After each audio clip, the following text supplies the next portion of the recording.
Dear student, I am your math teacher. In this video, I will solve your question number 1 of exercise 1.1 from National Book Foundation. So keep connected with me for the solution of your exercise 1.1. Before starting exercise, I will first of all tell you about the basic point of this exercise that is helpful for you for solving a question easily. The introduction of chapter exercise 1.1 is real number. First of all, you must be know that what is real number. A real number that are used in real life is called real number. ऐसे number जिनको हम अपनी real life में इस्तेमाल करते हैं उनको कहा जाता है कि ये हमारे रियल नंबर हैं. Like 2, -5, √2, √5. These are called real number and up to so on. इसके अलावा और भी जितने नंबर्स होते हैं उनको हम रियल नंबर कहा जाता है, जैसे कि 3, 7, 8, 9, 10. Each and every number are called real number. So the imaginary number is a number that are not used in real life and when we get it scared the answer is negative form. ऐसे number जो real life में इस्तेमाल नहीं होते, लेकिन जब हम और इसके अलावा एक और इनकी पहचान क्या होती है कि अगर हम इनका स्केयर ले लेते हैं तो इसका आंसर जो आता है हमेशा नेगेटिव फॉर्म में आता है, उसके साथ नेगेटिव का साइन लगा हुआ होता है. तो इमेजिनरी नंबर की एक और ये भी होती है पहचान कि आपको किस तरीके से पता चलेगा कि ये नेगेटिव नंबर है, इमेजिनरी नंबर है. कि इमेजिनरी नंबर ऐसे नंबर होते हैं जिनके साथ अयोटा लगा हुआ होता है. अयोटा का सिंबल लगा होता है क्योंकि iota is the unit of imaginary number. Physics में आपने अक्सर पढ़ा होगा कि यूनिट्स होते हैं डिफरेंट वैल्यू के. फोर्स का यूनिट होता है न्यूटन, लाइक दीज टाइप. इसी तरीके से आपका जो इमेजिनरी नंबर होता है इसका यूनिट अयोटा होता है. So the sign of iota is this. तो आपको क्वेश्चन में जब किसी वैल्यू के साथ अयोटा का साइन नज़र आए तो आपने समझ जाना है कि these are your imaginary number.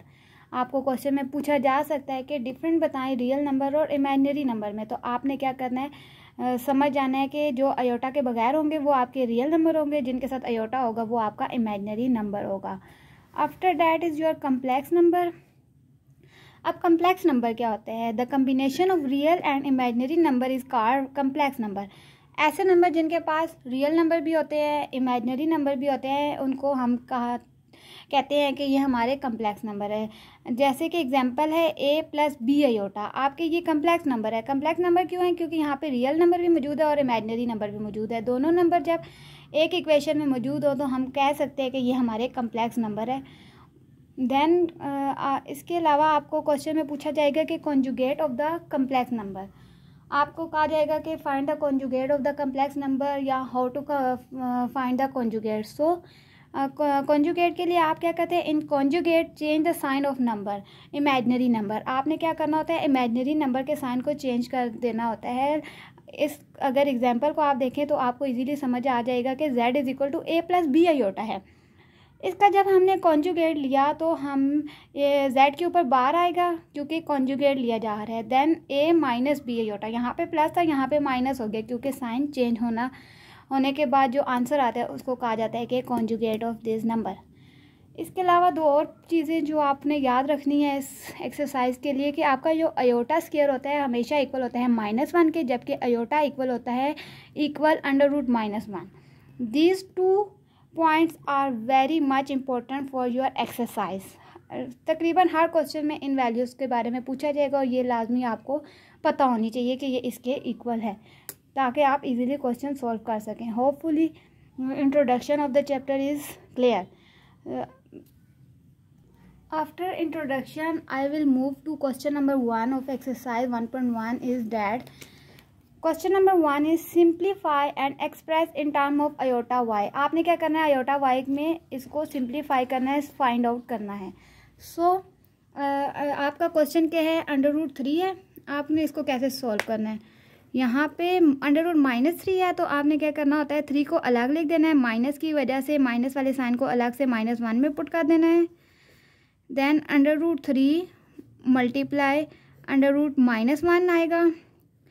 इसके बाद हमने √3 को एज इट इज़ लिखना है, जबकि हमें पता है कि जो आपका √-1 होता है वो इक्वल होता है अयोटा के, so put iota there. Then हमने यहाँ पे आंसर लिख देना है कि √3 अयोटा इज़ योर आंसर। इसके बाद आपको क्वेश्चन नंबर 2 दिया हुआ है 6 √-4, 6 की जगह 6 लिखें एज इट इज़। √-4 की जगह 4 को अलग से मल्टीप्लाई -1 एज इट इज़ अलग लिखना है। देन हमने 6 को एज इट इज़ लिखना है, 4 को अलग से स्क्वायर रूट में डालना है, मल्टीप्लाई -1 को अलग से लिखना है। अब 4 का स्क्वायर रूट क्या होता है, कैलकुलेटर से अगर आप लें तो 2 आ जाता है, यहाँ पे आपने 2 लिखना है, मल्टीप्लाई √, ये आपको पता है कि अयोटा के इक्वल होता है, 6 2 ज़ा 12, साथ में आ जाएगा इसके अयोटा, तो 12 iota is your answer. Hopefully it is clear. And the question number 3 is -4/9। आपने उसी तरीके से 4/9 को अलग करना है, माइनस की वजह से ये माइनस अलग से हो जाएगा। देन आपने क्या करना है, यहाँ पे पेयर बना लें, 2 के ऊपर स्क्वायर डालेंगे तो 2 का पेयर आ जाएगा, डिवाइड 3 के ऊपर स्क्वायर डालेंगे तो 9 का पेयर आ जाएगा। यहाँ पे इसकी जगह इसको अलग से करेंगे -1।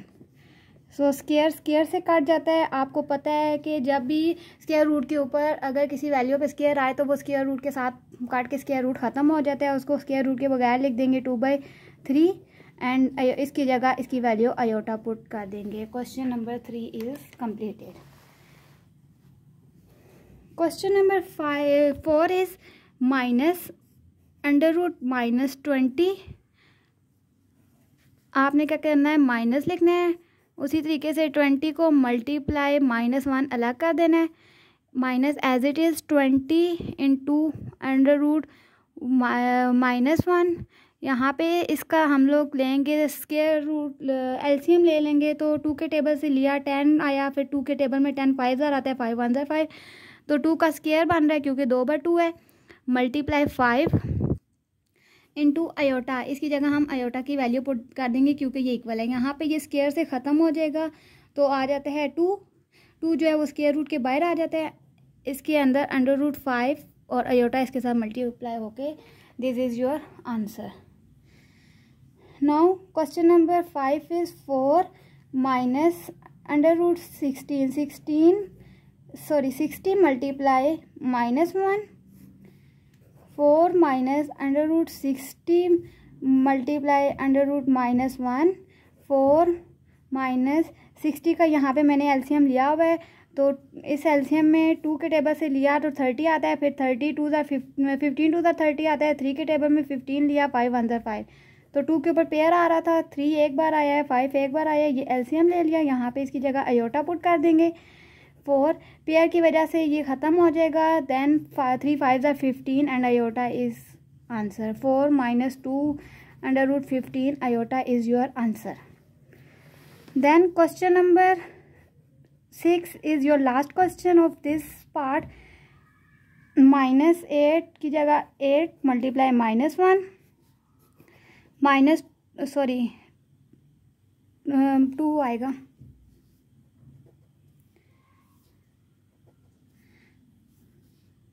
2 मल्टीप्लाई -1, 8 को अलग लिखना है, -1 2 अलग से, -1 8 अयोटा 2 अयोटा, 8 2 ज़ा 16 aorta square.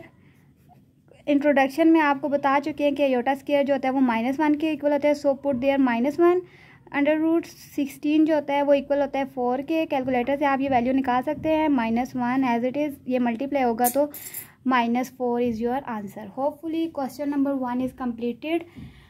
I summarise this question. Question number 1 में आपको √-3 दिया हुआ था, आपने इसको सेपरेट किया, √-1 इक्वल अयोटा होता है, so put iota there, then √3 iota is your answer. क्योंकि क्वेश्चन की हमें डिमांड है कि आपने जो आंसर लाना है वो अयोटा की फॉर्म में लाना है, इसलिए हमने हर क्वेश्चन में के आंसर में अयोटा की वैल्यू लानी है, अयोटा पुट करना है। 6 √4 एज इट इज़ हुआ, माइनस अलग हुआ, √-1 जो है अयोटा के इक्वल होता है, अयोटा पुट किया, देन 6 2 ज़ा 12 is your answer. like question number 3, 4, 5, 6, each and every question is equal. So basic concept आपने समझे हैं, क्वेश्चन नंबर 1 आपने समझ लिया है, तो अब आपके लिए आसानी है कि इस क्वेश्चन को आप इजीली सॉल्व कर सकें। इस क्वेश्चन को आपने सॉल्व करना है, खुद ज़ुबानी करने हैं ताकि आपके पॉइंट क्लियर हो जाए। साथ साथ मैथ किया करें ताकि पॉइंट आपको इजीली क्लियर हो जाए। जितनी मैथ की प्रैक्टिस की जाएगी उतने आपके अच्छे नंबर आएंगे। Hopefully this video is helpful for you, so keep supporting, subscribe my channel. Thanks. Allah हाफिज़।